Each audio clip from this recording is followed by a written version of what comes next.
इस भाग में हम जान पाएंगे शिक्षा का प्रशासन व वित्त, शिक्षा का पाठ्यक्रम और शिक्षण विधियाँ और प्रशिक्षुओं। मैं इसके पहले भाग 1 का वीडियो बना चुका हूँ और आशा होगी कि आप उस वीडियो को देख चुके होंगे। तो एडमिनिस्ट्रेशन क्या होता है और वित्त विभाग क्या होता है, तो हमारा आज का टॉपिक है शिक्षा का प्रशासन व वित्त। वैदिक शिक्षा प्रणाली के प्रशासन व वित्त के संबंध में निम्न तथा दृष्टिगोचर होते हैं। शिक्षा राज्य के नियंत्रण से मुक्त होने के कारण शिक्षा की व्यवस्था राज्य का उत्तरदायित्व नहीं था। परिणामतः उस पर पूर्ण रूप से गुरुओं का व्यक्तिगत नियंत्रण था। वैदिक काल में शिक्षा पूर्ण रूप से निःशुल्क थी, मतलब किसी का तरह का भी फी नहीं लिया जाता था। शिष्यों के आवास एवं भोजन की व्यवस्था भी गुरु स्वयं करते थे, परंतु शिक्षा पूर्ण होने पर शिष्य अपनी सामर्थ्य अनुसार गुरु दक्षिणा अवश्य देते थे। वैदिक काल में गुरुकुलों की आज की तरह राज्य की कोई निश्चित अनुदान राशि न मिलने के कारण वैदिक काल में गुरुकुलों को आज की तरह राज्य से कोई निश्चित अनुदान राशि न मिलने के कारण इसकी आय के स्रोत दान, भिक्षा, गुरु दक्षिणा ही थे। इसके अतिरिक्त समाज के संपन्न लोग इन गुरुकुलों को स्वेच्छा से भूमि, पशु, अन्न, वस्त्र, पात्र एवं मुद्रा आदि दान स्वरूप भेंट देते थे। गुरुकुलों की दैनिक आवश्यकताओं की पूर्ति हेतु शिष्य नित्य भिक्षावृत्ति प्रबंध कर लेते थे। तीसरे आय के स्रोत में शिष्यों द्वारा अपने सामर्थ्य अनुसार दी गई गुरुदक्षिणा शामिल थी, जिसमें भूमि, पशु, अन्न, वस्त्र, पात्र अथवा मुद्रा शामिल थे। मतलब ये सभी आय वित्त का साधन था। इसी से गुरुकुल चलता था, दान से, गुरु दक्षिणा से इत्यादि से। शिक्षा का पाठ्यक्रम उपेक्षा नहीं की गई थी। शिक्षा का पाठ्यक्रम, चूंकि वैदिक कालीन शिक्षा की संरचना प्रारंभिक और शिक्षा में विभाजित थी, अतः पाठ्यचर्या उसकी प्रकृति के आधार पर देखा व समझा जा सकता था। उपेक्षा नहीं की गई। वेदों में आध्यात्मिक व लौकिक दोनों प्रकार के ज्ञान का वर्णन है। इस काल में प्रकृति के आधार पर पाठचर्या में परा व अपरा दोनों प्रकार की विद्याओं का प्रचलन था। परा विद्या, इसका प्रमुख उद्देश्य आध्यात्मिक विकास करना था। धर्म, जीव, आत्मा, परमात्मा, पुराण, दर्शन, वेद, वेदांग, नीति शास्त्र आदि का अध्ययन कराती थी, तथा अपरा विद्या जो प्रमुख रूप से लौकिक जगत से संबंधित थी, अंक शास्त्र, इतिहास, राजनीति शास्त्र, ज्योति, भूगर्भ विद्या, भौतिक शास्त्र आदि से संबंधित थी। बालक अपने वर्ण के अनुसार किसी एक विषय में विशेष अध्ययन भी करता था।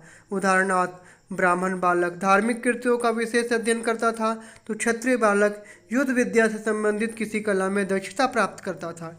वैश्य व्यापारिक, कृषि आदि व्यावसायिक जगत से संबंधित किसी एक कला में दक्षता अर्जित करता था।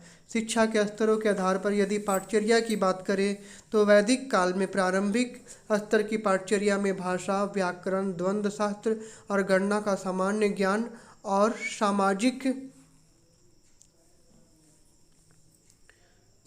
सामाजिक शिक्षा के स्तरों के आधार पर यदि पाठचर्या की बात करो तो वैदिक काल में प्रारंभिक स्तर की पाठचर्या में भाषा, व्याकरण, द्वंद्व शास्त्र, गणना का सामान्य ज्ञान और सामाजिक व्यवहार एवं धार्मिक क्रियाओं का प्रशिक्षण के स्थान प्राप्त थे।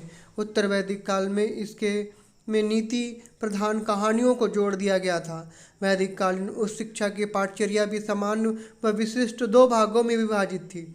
इस स्तर पर संस्कृत भाषा, उसके व्याकरण तथा धर्म नीति शास्त्र की शिक्षा अनिवार्य होने के साथ शिष्यों को गुरुकुल की व्यवस्था व गुरु सेवा भी करनी होती थी। इसे सामान्य शिक्षा के अंतर्गत रखा जाता था।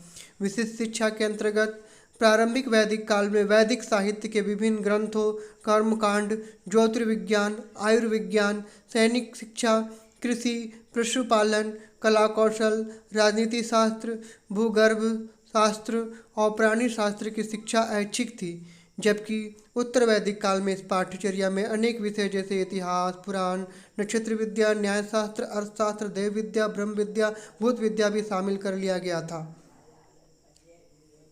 शिक्षण विधियाँ। वैदिक काल में शिक्षण कार्य सामान्यतः मौखिक था। प्रायः प्रश्नोत्तर, शंका समाधान, व्याख्यान, वाद विवाद द्वारा होता था। गुरु द्वारा उच्चारित मंत्रों को छात्र ध्यानपूर्वक सुनता था और कंठस्थ करता था, मतलब याद करता था, चिंतन करता था। अतः गुरु के उच्चारणों को छात्र अनुसरण करता था। उस समय भाषा की शिक्षा के लिए अनुकरण विधि, कला कौशल शिक्षा के लिए प्रदर्शन व अभ्यास विधियों का प्रयोग किया जाता था। अनुकरण का मतलब होता है पीछे पीछे बोलना। उत्तर वैदिक काल में छोटे बच्चों की शिक्षा के लिए कहानी विधि, उच्च स्तर के शिष्यों के लिए तर्क विधि का विकास किया गया। अतः ऐसा प्रतीत होता है कि उस काल में गुरुओं द्वारा मनोवैज्ञानिक विधियों का प्रयोग किया जाता था, परंतु इन विधियों का प्रयोग कुछ अपने ही ढंग से होता था। अतः इस विधियों के प्राचीन रूप को निम्न ढंग से स्पष्ट किया जा सकता है। वैदिक काल में प्रारंभिक शिक्षा, भाषा और व्यवहार की शिक्षा प्रायः अनुकरण और आवृत्ति कंठस्थ विधि के द्वारा की जाती थी। उच्च स्तर का इसका प्रयोग होता था, जिसमें गुरु शिष्यों के सम्मुख वेद मंत्रों का उच्चारण करते थे। शिष्य उनका अनुकरण करके वह बार बार उच्चारित करके कंठस्थ कर लेते थे। शिष्यों को व्याकरण की कोई नियम व वेदों का मंत्र कंठस्थ करना हेतु व्याख्या एवं दृष्टांत विधि के अनुसार गुरु पहले मंत्र की व्याख्या करते थे, उसके अर्थ व भाव स्पष्ट करते थे, उपमा, रूपक और दृष्टांतों का भी प्रयोग करते थे।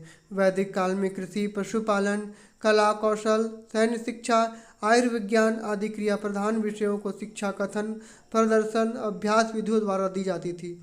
इस विधि में गुरु सर्वप्रथम सिखाई जाने वाली क्रिया को संपादन करके दिखाते थे, उसकी विधि बताते थे तथा शिष्य का अनुकरण कर उसी क्रिया का अभ्यास करते करते दक्षता हासिल कर लेते थे। उत्तर वैदिक काल में उपनिषदों की शैली के आधार पर प्रश्नोत्तर, वाद विवाद और शास्त्रार्थ विधियों का भी विकास हुआ। प्रारंभिक वैदिक काल में जहाँ गुरु उपदेश व व्याख्यान देते थे, गुरु शिष्य शांतिपूर्वक सुनते थे, वहीं उत्तर वैदिक काल में शिष्य द्वारा शंका प्रस्तुत करने पर गुरु उनका समाधान भी बताते थे। उस शिक्षा में उच्च स्तर के शिष्यों व गुरुओं के बीच उत्तर वैदिक काल में उपनिषदों की शैली के आधार पर प्रश्नोत्तर, वाद विवाद और शास्त्रार्थ विधियों का विकास हुआ। प्रारंभिक वैदिक काल में जहाँ गुरु उपदेश व व्याख्यान देते थे, शिष्य शांतिपूर्वक सुनते थे, वहीं उत्तर वैदिक काल में शिष्य द्वारा शंका प्रस्तुत करने पर गुरु उनका समाधान भी बताते थे। उक्त शिक्षा में उस स्तर के शिष्यों व गुरुओं के बीच अति गूढ़ विषयों पर चर्चा हेतु वाद विवाद व शास्त्रार्थ भी होता था। इसके अन्य शिशु इसे सुनकर अपनी तत्संबंधी ज्ञान को बढ़ाते थे। वैदिक काल में वेद मंत्रों का व्याख्या, धर्म, दर्शन व अन्य विषयों के संबंध में दी गई व्यवस्था को शिष्य ध्यानपूर्वक सुनते थे। उसके बाद उस पर मनन करते थे, चिंतन करते थे और अनुभूत तत्वों का नियमित अभ्यास करते थे। अतः श्रवण, मनन, निधि ध्यासन विधि जो उपनिषदकारों को देन है का भी उस काल में विकास हुआ। उत्तर वैदिक काल में तर्क शास्त्र जैसे गूढ़ विषयों के शिक्षण हेतु तर्क विधि का विकास हुआ। इसमें 5 पद थे। प्रतिज्ञा का मतलब वादा वचन, हेतु का मतलब लक्ष्य, कारण, निगमन, उदाहरण, अनुप्रयोग व निगमन विधि का विकास हुआ, जिसके 5 निगमन मतलब विभिन्न प्रयोग व उदाहरणों के माध्यम से किसी सामान्य नियम की सत्यता को सिद्ध कराया जाता है। उत्तर वैदिक काल में तर्क शास्त्र जैसे गूढ़ विषयों के शिक्षण हेतु तर्क विधि का विकास हुआ। इसमें 5 पद थे। प्रतिज्ञा हेतु, उदाहरण, अनुप्रयोग और निगमन।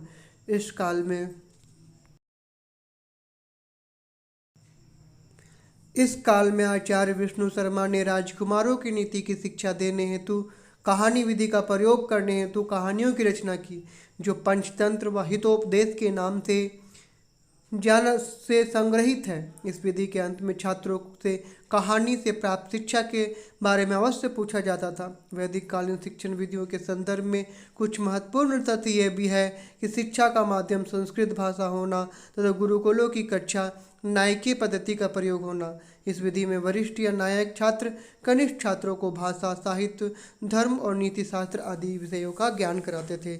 मतलब मॉनिटर की व्यवस्था थी। तो अब मैं अगले वीडियो में फिर मिलूँगा। आप सभी का साथी, आप सभी का मदद करने, आप सभी अच्छे से पढ़ाई करें। मिलता हूँ अगले वीडियो में। धन्यवाद।